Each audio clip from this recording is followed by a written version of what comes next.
Hello learners, good to have you back. So, if we recall, in the previous video, we introduced the mysterious man who wandered down the street and what he encountered. Well, don't we want to know more about this man and his intentions? So, let's continue with the story. By now, it was past 7.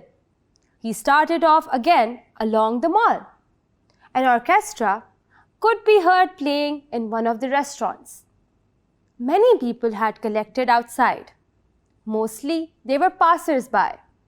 A few drivers of the waiting taxis and tongas, laborers and beggars. Some fruit vendors, having sold their fruit, were also standing around with their empty baskets. These people outside seemed to be enjoying the music more than those who sat inside, for they were listening in silence, though the music was foreign. The young man also stood and listened for a moment or so, then walked on.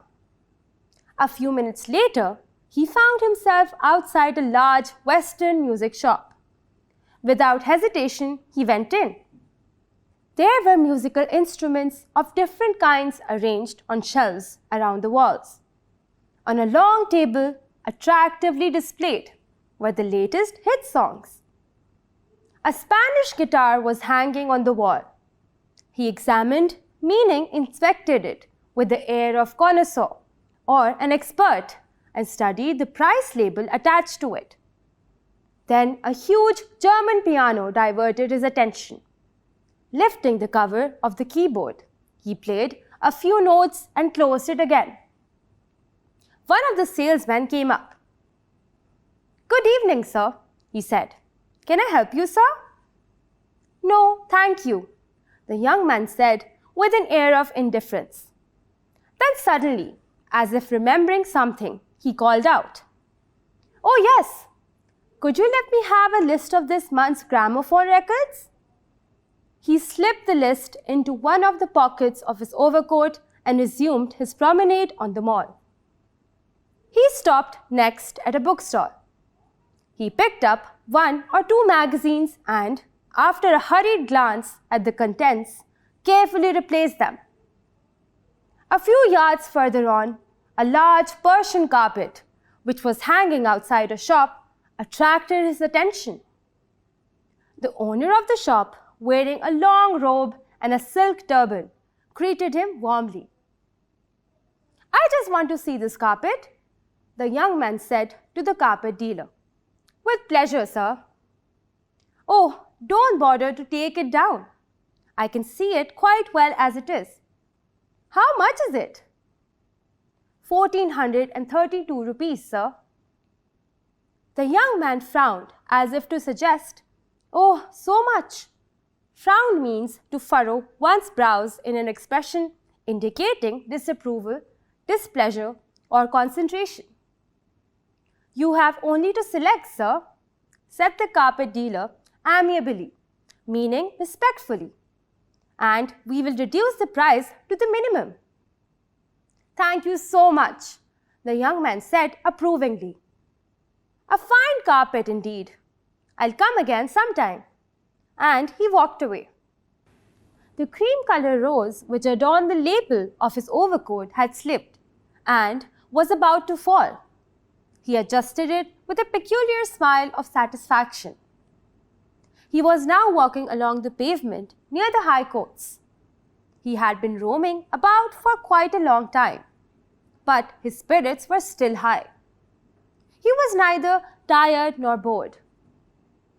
At this part of the mall, the crowd of pedestrians had thinned down or became less, and there were quite long stretches of empty pavement between one group and the other.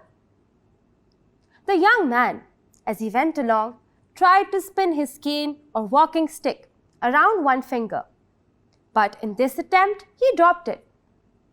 "Oh, sorry," he exclaimed and, bending down, picked it up.